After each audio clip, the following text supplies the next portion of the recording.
Olá, pessoal, tudo bem com vocês? Eu sou a Carolina Cota, eu sou psicóloga, especialista em terapia cognitivo-comportamental, com formação em terapia do esquema, e eu estou inaugurando e dando o início aqui de uma série que vai funcionar basicamente como um clube do livro, para a gente poder estudar o livro Métodos Criativos em Terapia do Esquema, Avanços e Inovação na Prática Clínica. É um livro que foi lançado no ano passado, em 2021, e atualmente nós só temos ele na língua inglesa. Não temos ainda traduzido para o Brasil. Então, por isso que eu quis trazer e começar os estudos de aprofundamento em terapia do esquema por este livro, tá? Eu espero ajudá-los e o meu objetivo, então, é trazer um capítulo aqui a cada 15 dias. Vou deixar o vídeo aqui gratuitamente para vocês no canal do YouTube. E se você ainda não me acompanha no Instagram, me segue lá também, que é o @carolcotapsi. E se você está vendo esse vídeo no Instagram, corre lá no canal do YouTube e se inscreve também para você poder acompanhar e ficar por dentro aí das atualizações das aulas que eu vou fazer ao longo dos próximos meses, tá bom? Então, hoje eu vou dar abertura aí ao capítulo inicial do livro, que é sobre a introdução à terapia do esquema. O que o autor traz, né? Os autores trazem aí, são vários profissionais da terapia do esquema, que a gente tem reconhecidos aí internacionalmente. Eles vão aprofundar o tema, né, da teoria e da prática clínica da terapia do esquema. Então, essa introdução, ela serve como uma revisão. Então, se você já conhece a terapia do esquema, a gente vai revisar alguns conceitos e trazer algumas informações importantes aí do ponto de vista das inovações futuras que a gente tem para terapia do esquema. Se você não conhece, também você vai conseguir acompanhar e vai ficar com um gostinho de quero mais aí para poder aprender mais sobre a terapia do esquema.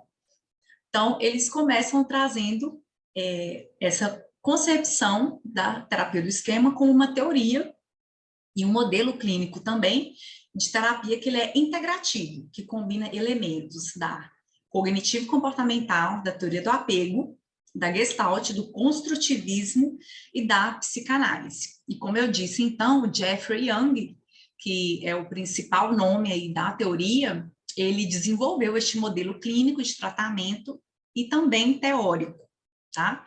Ele identificou que as características dos pacientes mais refratários, presos em ciclos que se auto-perpetuavam e que eram ciclos também autodestrutivos, demandavam um outro modelo de terapia que ainda não havia sido desenvolvido, por isso ele elaborou estratégias de tratamento que poderiam melhor atender às necessidades específicas desses pacientes. Então, quais são os principais conceitos que a gente vê neste capítulo inicial? São os conceitos sobre os esquemas iniciais desadaptativos. Ele faz uma revisão também pelas 5 necessidades emocionais básicas e que são centrais na nossa vida, que é o apego seguro, a autonomia, a liberdade para a gente poder expressar as nossas emoções e as nossas necessidades, além de ter isso tudo validado pelo outro, né, e pela gente também. A espontaneidade e a diversão, limites realistas com afeto e o autocontrole. Então, quando essas necessidades emocionais, elas não são cronicamente atendidas, ou seja, repetidamente elas não são atendidas, dá-se origem aos esquemas iniciais desadaptativos, e dessa forma, a criança e o adolescente ficam mais vulneráveis a determinados tipos de experiências. Então, os esquemas, eles são definidos como um padrão de funcionamento que vai abranger o quê? Memórias, cognições, sensações corporais, emoções sobre si mesmo e também sobre o seu relacionamento com as outras pessoas ao longo da infância e da adolescência, e isso vai sendo elaborado ao longo da vida. Sendo, então, disfuncional em um grau que ele é significativo e traz prejuízos para a vida do indivíduo. Aqui ele também, os autores fazem uma breve revisão sobre o conceito de temperamento emocional, né? essa ênfase que ela é dada ao temperamento como uma suscetibilidade diferencial. Então, mesmo na primeira infância, algumas crianças, elas estarão mais suscetíveis, elas estarão mais vulneráveis, né, às outras, em relação às outras, para serem impactadas pelas experiências vividas. E isso também vai afetar e pode afetar o comportamento dos seus escutadores, gerando um ciclo que se auto-perpetua. Então, algumas crianças estão suscetíveis, devido ao seu temperamento emocional, a serem mais afetadas por experiências, e os cuidadores também a serem mais afetados ou não pelas necessidades emocionais e essa percepção do que a criança precisa naquele momento ou não. Os 5 domínios que a gente tem hoje, assim, bem consolidado na teoria, que é a autonomia e desempenho prejudicados, a desconexão e a rejeição, os limites prejudicados, direcionamento para o outro, e a hipervigilância e a inibição excessivos. E a gente tem hoje 18 esquemas que fazem parte aí dessa teoria inicial da terapia do esquema. Bom, com relação aos estilos de enfrentamento, os esquemas, então, vão sendo mantidos ou perpetuados por meio de processos de hipercompensação, esquiva e resignação, que em linhas gerais correspondem às 3 respostas básicas à ameaça, que é lutar, hipercompensar, fugir, que é a esquiva, e congelar, que é a resignação. Na hipercompensação, as pessoas combatem o esquema pensando, sentindo, comportando-se e relacionando-se como se o oposto do esquema fosse verdadeiro. Então, se elas se sentiram inúteis quando crianças, na vida adulta vão hipercompensar tentando o quê? Serem perfeitos. Se foram subjugados quando crianças, como adultos, podem ser pessoas mais desafiadoras, mais rebeldes. Na evitação do esquema, o indivíduo ele tenta organizar o seu ambiente de modo que o esquema ele nunca seja ativado. Então, ele bloqueia pensamentos ou imagens, emoções que provavelmente vão desencadear o esquema. Então, eles também evitam sentir o esquema e podem usar quais recursos para isso? Drogas, beber ou comer excessivamente, tornarem-se viciados no trabalho, tudo isso para poder escapar da ativação do esquema. Então, eu fujo. Para não sentir, eu fujo dessa ativação esquemática. Na resignação, que no paralelo aí da resposta básica à ameaça é o congelamento, o indivíduo, ele efetivamente, ele cede, né? Então, eu congelo, eu me entrego àquilo. Ele cede ao esquema para poder manter a consistência interna e a previsibilidade.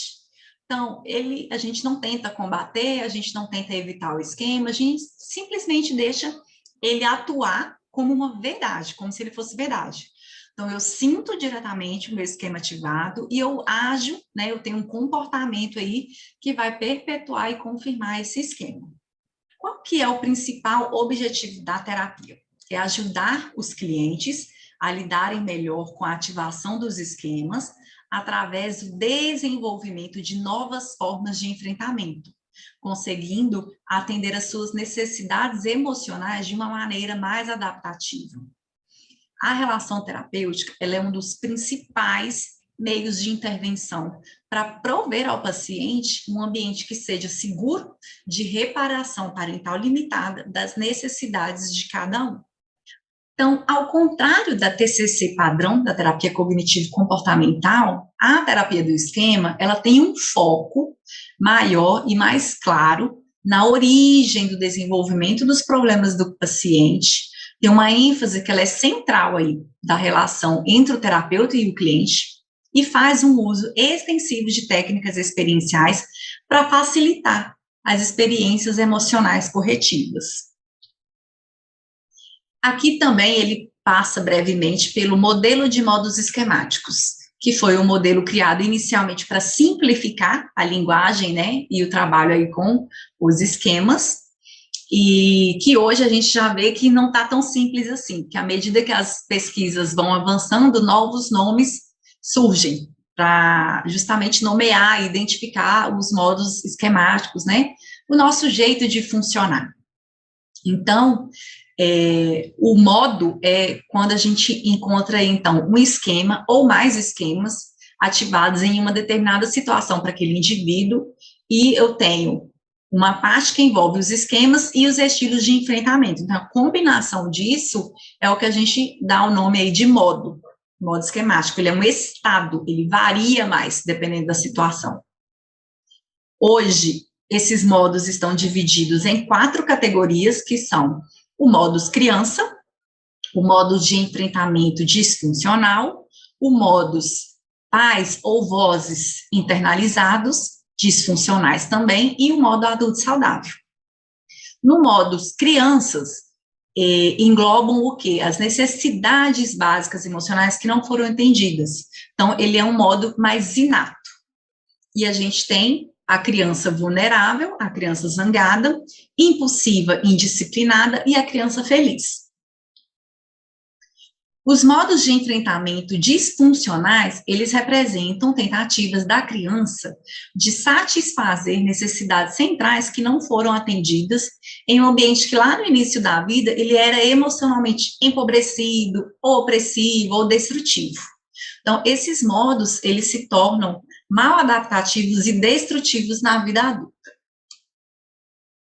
que são a hipercompensação, a resignação e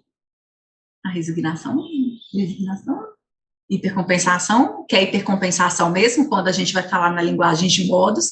A gente tem o capitulador complacente, que é, espera que eu sempre confundo, capitulador complacente e o protetor desligado. Então, protetor desligado é a fuga, capitulador complacente é a resignação. Bom, o modus pais disfuncionais, eles podem ser pensados como representações que são internalizadas dos elementos negativos da parentalidade, dos pais ou dos cuidadores que foram vivenciados pelo paciente enquanto criança, quando ele era uma criança, e pode assumir a forma de vozes internas que são autocríticas, ameaçadoras e exigentes. Então, vem com um formato de um diálogo interno. Então, em outras palavras, o paciente, ele temporariamente, ele se torna o seu pai e ele trata a si mesmo da mesma forma que os seus pais ou os cuidadores o tratavam enquanto crianças. E, por fim, o modo adulto saudável é o nosso principal objetivo na terapia, é desenvolver e fortalecer esse modo, que ele desempenha uma função executiva em relação aos outros modos. É como se ele fosse um gerente, que vai ali moderar e fazer uma integração desses modos para atender as necessidades centrais do paciente. Esse modo adulto saudável, hoje, ele tem um paralelo com o conceito do eu observador, que a gente vê na terapia da aceitação e de compromisso, e também com a mente compassiva, que ela é desenvolvida e trabalhada aí na sua empatia e no aumento de consciência, na regulação dos estados do self, que são da terapia focada na compaixão. Então, construir, como eu falei, e fortalecer o adulto saudável do paciente para a gente poder trabalhar de forma mais eficaz com os outros modos é o principal objetivo da terapia do esquema. Então, ao fazê-lo, o paciente desenvolve gradualmente uma consciência dos sentimentos e das necessidades que não foram atendidas, né? Ele experimenta isso nos seus modos criança e também desenvolve a capacidade de sintonizar, de validar e de responder de uma maneira mais estimulante e equilibrada.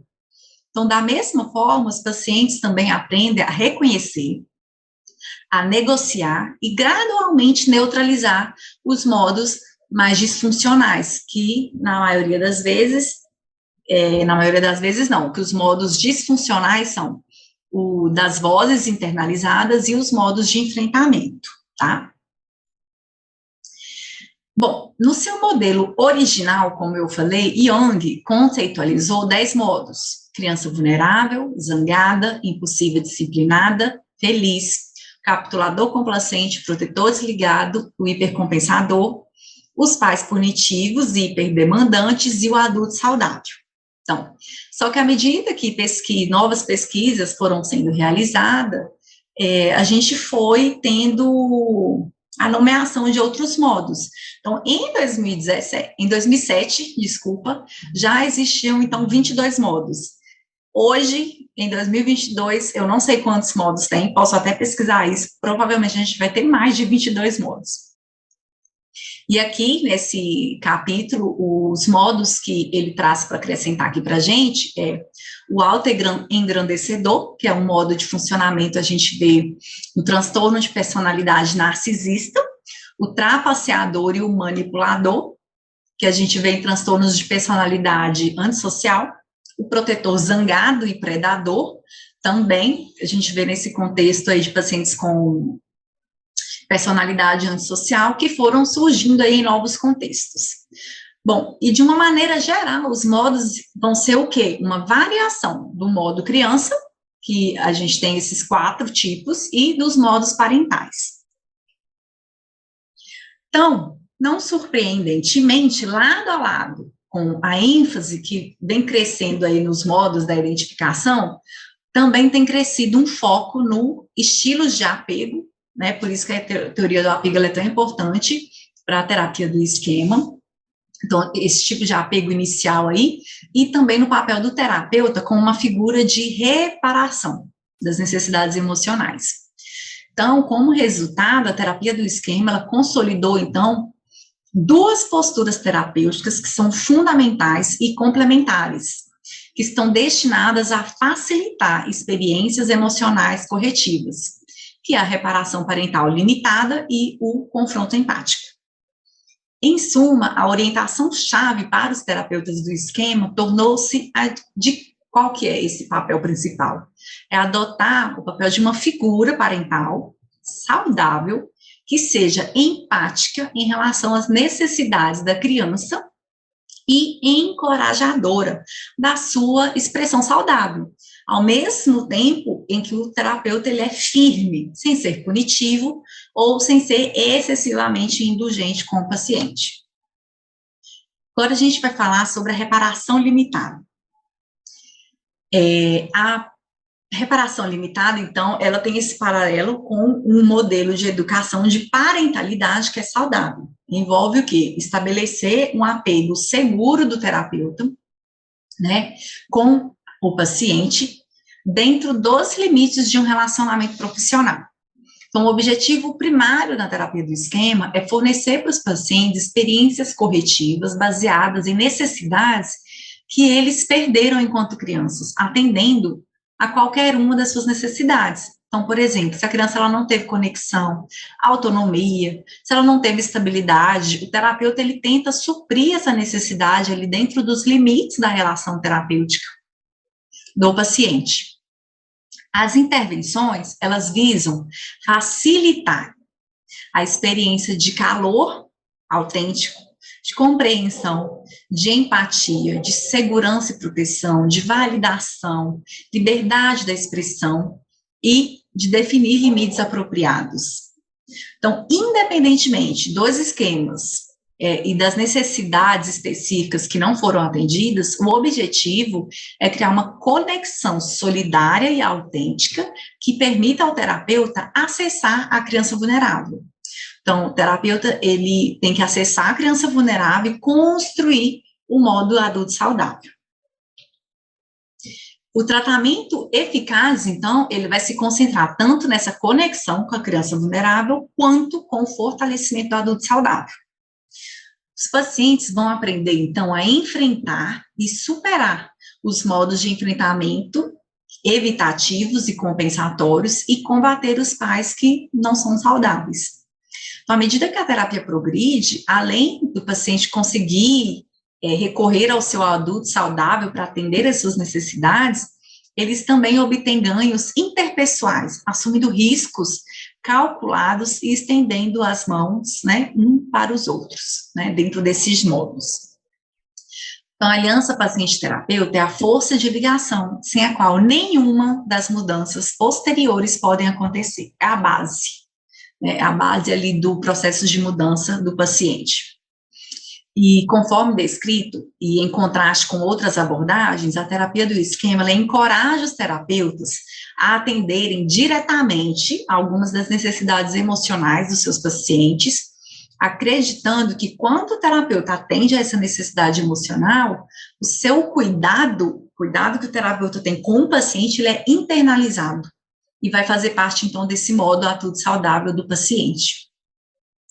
Esse relacionamento seguro, ele também prepara o cenário para que os pacientes arrisquem confiar no terapeuta à medida que se desdobrem em sentimentos mais profundos, mais dolorosos, à medida que o terapeuta desafia crenças inúteis ou crenças que são desadaptativas sobre o seu estilo interpessoal e como que isso afeta os seus relacionamentos. E, eventualmente, promove aí a vivência de novos comportamentos, a experiência de novos comportamentos. Agora, vamos falar sobre o confronto empático. O confronto empático ele é uma extensão natural da primeira intervenção que a gente tem aí, que é a reparação limitada. Confronto empático, eu uso de ternura e de firmeza ao mesmo tempo com o paciente. É uma empatia, é eu me colocar e eu sentir o que o meu paciente sente, mas com a capacidade também ali de ajudá-lo a tolerar a frustração. Então, quando existe uma aliança que é forte entre o terapeuta e o paciente, esse pré-estabelecimento de uma forte aliança vai permitir que o terapeuta aborde esses modos de enfrentamento desadaptativos, que tenha compaixão pela forma com a qual eles se desenvolveram, só que, ao mesmo tempo, ele também vai confrontar aqueles comportamentos que não são saudáveis. Então, ao abordar os modos de enfrentamento, o terapeuta explica, explana com o paciente como as suas formas pessoais de enfrentamento elas foram evoluindo e quais necessidades eles estão tentando satisfazer e os benefícios percebidos e como continuam a operar nesses modos. Então, os modos de enfrentamento, protetor desligado e o autoengrandecedor ou autoengrandecedor, eles são aqueles que apresentam maiores desafios no tratamento, porque muitas vezes eles refletem aspectos que são engenhosos do caráter do nosso paciente. Então, embora em última análise eles representem os melhores esforços da pessoa para entender as suas necessidades subjacentes, nem sempre eles estão ali funcionando e são adaptativos para o paciente. Eles são o melhor que eles conseguem fazer com aquilo que eles aprenderam. Então, o aspecto que é importante para a confrontação empática é que o terapeuta, ele compartilha a sua experiência de um modo particular, desadaptativo, E aí, junto, terapeuta e paciente podem entender qual que é o papel de sobrevivência que aquele modo desempenhou na vida dele, mas que hoje já não cumpre mais essa função, porque ele já não precisa mais sobreviver, Então, o terapeuta ele vai tentar rastrear e sintonizar a ativação desse modo no paciente e também de se adaptar, de forma a atender aí ativamente e interromper quando este modo aparecer na sessão. Então, ele identifica, compartilha a sua experiência, daquele impacto na relação da ativação do modo com o paciente e questiona de uma forma desafiadora como que eu posso me comportar aí de uma forma mais eficaz, mais saudável. Bom, tem o outro ponto que quando a gente fala destes modos, a gente está trazendo então que eles são desadaptativos na vida adulta, mas que eles cumpriram uma função na infância e muitas vezes trabalhar isso faz com que, inevitavelmente, os pacientes precisem trabalhar também um certo desconforto emocional. Mas a gente entende que esse desconforto emocional, ele é necessário para a gente poder criar mudanças através das experiências corretivas. Então, a gente acredita que o paciente ele não vai sentir a dor por sentir a dor. Essa dor, ela vai mudar, a gente vai mudar o significado disso, Vai ser uma experiência emocional corretiva, nova, a partir desse sofrimento. Bom, com relação às técnicas experienciais, que são aí o carro-chefe da terapia do esquema, a gente tem a imagem mental e o trabalho da cadeira transformacional. Então, assim como a reparação limitada e a confrontação empática, essas técnicas experienciais, elas também foram adotadas aí a partir de métodos usados em escolas anteriores de terapia, mas que foram sendo expandidas dentro aí do modelo da terapia do esquema, e hoje elas são centrais para a prática da PE. Então, a revivência reescrita, né, das imagens, ela usa, então, o poder da visualização e da imaginação para poder identificar e mudar experiências emocionalmente significativas no passado. Isso resulta em uma transformação no presente, para o futuro. Então, normalmente, os pacientes, eles podem lembrar e recordar eventos ao discutir memórias da infância, mas é importante que a gente ajude-os a passar da fase de recordar, apenas lembrar, eu lembro como é que foi, que era assim, para a fase de experimentar, efetivamente sentir isso através dessas técnicas de imagem mental.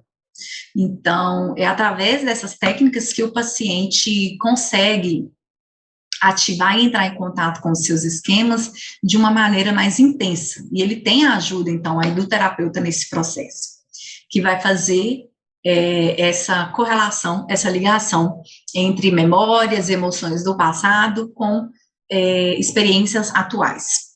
Então, esse processo de conectar eventos desencadeantes atuais a imagens-chave, a imagens específicas ali da infância, podem provocar sentimentos dolorosos e sentimentos poderosíssimos.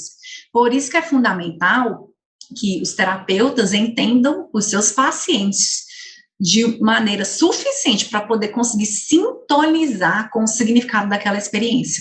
Então, é inclusive um tipo de técnica, um tipo de recurso que a gente utiliza do meio para o final da sessão. A gente nunca já começa pelas técnicas de imagem, a gente inclusive começa aí pela técnica do lugar seguro. Por quê? Porque o terapeuta ele tem que estar bem sintonizado ali com as necessidades do seu paciente, já tem que conhecê-lo bem, e o paciente também sentir um mínimo de segurança com o terapeuta.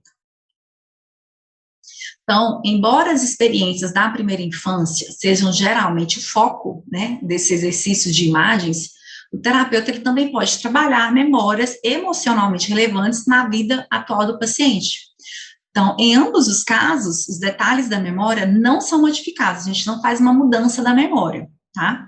É a imagem que vai sendo reescrita de uma forma que o paciente possa ter as suas necessidades emocionais atendidas.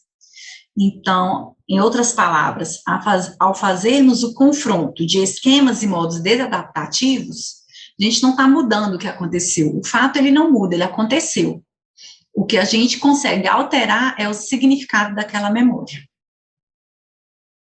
Então, o objetivo principal dos exercícios de imagem é que o terapeuta e o adulto saudável, eles tenham empatia e que eles validem as emoções e as necessidades da criança vulnerável para que o paciente possa experimentar como é ter as suas emoções, ter as suas necessidades emocionais atendidas.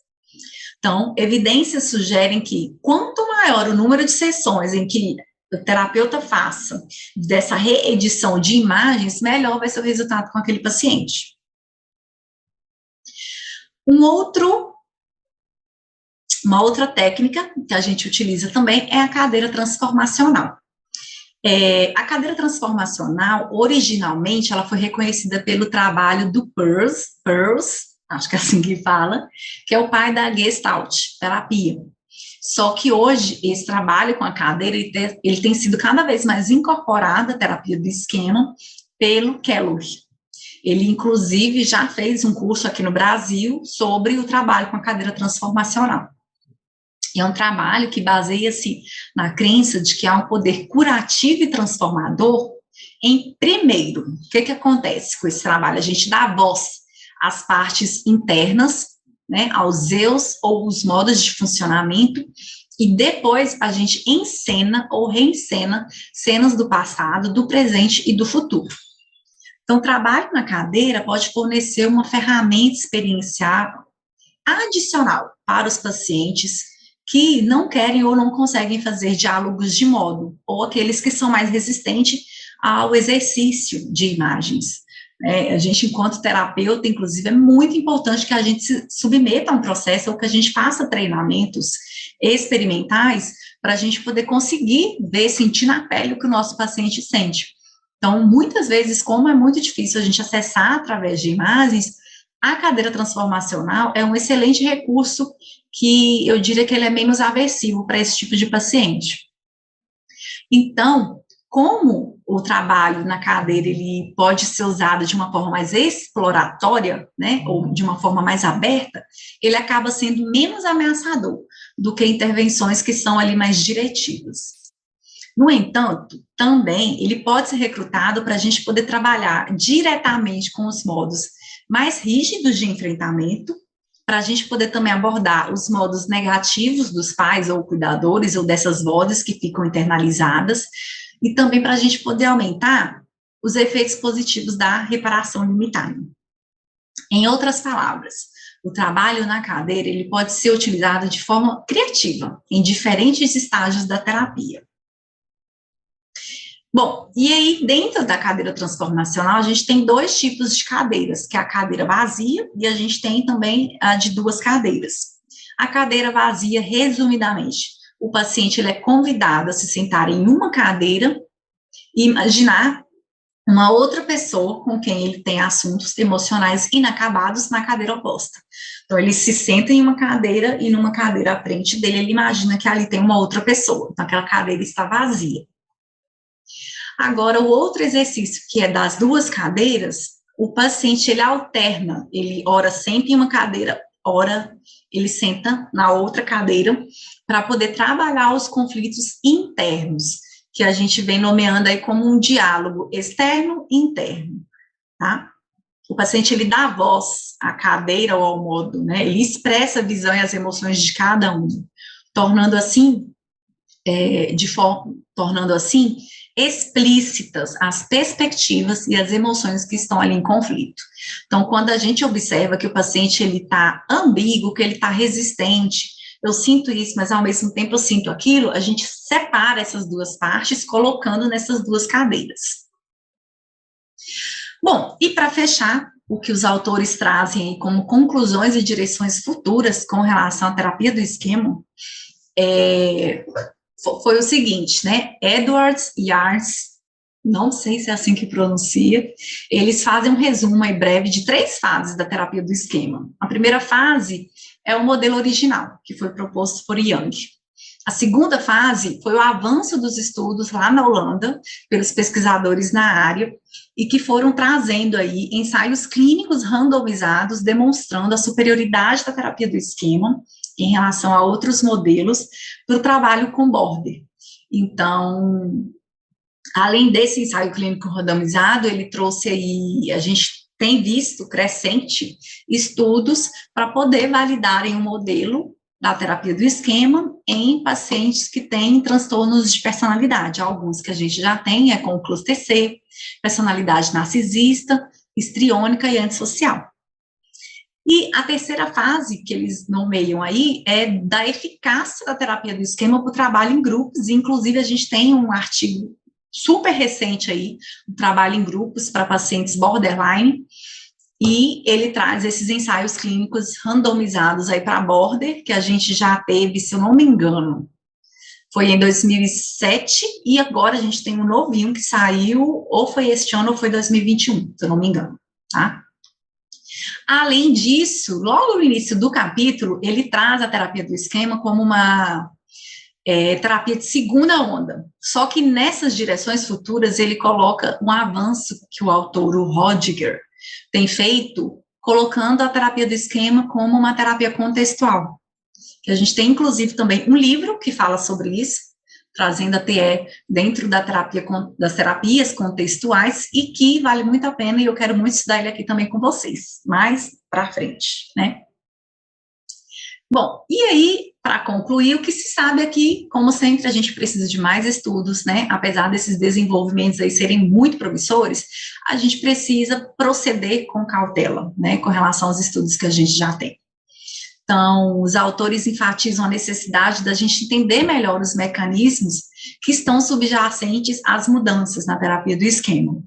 Então, é um modelo que está em evolução e ele vai continuar exigindo ajustes finos, tanto técnico quanto conceitualmente. Então, é essencial uma melhor compreensão de quais são as técnicas que são mais críticas, né? Quais são as técnicas mais eficazes para facilitar a mudança e também em qual população essa técnica é melhor.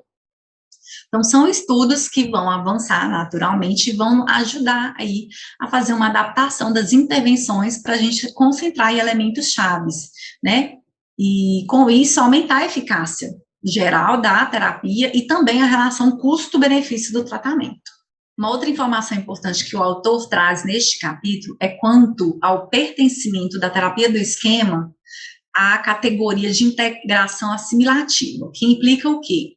É uma abordagem que está dentro dessa integração assimilativa, que fica ancorada em uma orientação teórica primária, então até ela tem uma base teórica muito forte, muito bem consolidada, mas ao mesmo tempo ela integra de maneira cuidadosa técnicas e princípios também de outras orientações, como a cognitivo-comportamental, a gestalt-terapia, a de relações objetais e da psicanálise. Então, a gente entende que é preciso avançar, realizar mais estudos de comparação e consolidar essa base teórica. Mas também a gente deve permanecer aí aberto a ideias e técnicas também de outras escolas de terapia, mas sem diluir ou sem distorcer os elementos centrais da terapia do esquema. Então, como clínicos responsáveis, a gente precisa atualizar o nosso conhecimento sobre temas relevantes para a prática da terapia do esquema. Então, quais são as técnicas que devem ser adicionadas, a qual tratamento específico, para melhorar quais necessidades do paciente e por quê. Então, a gente tem que assegurar de que a gente também dispõe de tempo para a nossa autorreflexão, para a gente poder fazer a nossa terapia, para a gente fazer a nossa supervisão e permanecermos atentos às nossas próprias vulnerabilidades e às limitações pessoais, aos nossos pontos cegos e às fraquezas humanas, que nós somos humanos, somos terapeutas, mas também somos humanos e temos que ter muita atenção a isso. Então, manter-se atualizado com uma prática baseada em evidências, cuidando de si e priorizando a relação terapêutica, vai fazer com que o nosso trabalho enquanto terapeutas, ele prossiga aí com um nível de otimismo saudável e com uma cautela respeitosa, apropriada e necessária para lidar com os nossos preciosos meios de cobrança que são a vida dos nossos pacientes. E é isso que ele vai tratar aí ao longo dos próximos capítulos, tá bom, gente? Eu fiz aqui um breve resumo sobre o capítulo. Tudo que eu trouxe aqui está no capítulo, eu traduzi e eu fiz realmente, eu fui pontuando aqui o que eu achava que era mais relevante de trazer para vocês. Se vocês gostaram, eu gostaria de pedir que vocês curtissem o vídeo, compartilhem com alguém que também vai se beneficiar desse conteúdo. Se ficar alguma dúvida, se você quiser trazer alguma sugestão, alguma contribuição do que a gente pode trabalhar aqui também no canal do YouTube ou fora aqui das redes sociais, eu estou super aberta. Como eu fiz um resumo para passar essa aula para vocês também, se você tiver interesse, eu posso te mandar com o maior prazer. É só você me chamar lá no Instagram. Me chama lá no Instagram, me manda seu e-mail que eu envio para você o resumo sobre este primeiro capítulo. Eu espero vocês aqui nas próximas semanas para a gente continuar estudando. E é isso, a gente tem que continuar atualizando e vamos começar aí por um livro que é super novo dentro da terapia do esquema. Um beijo e até a próxima.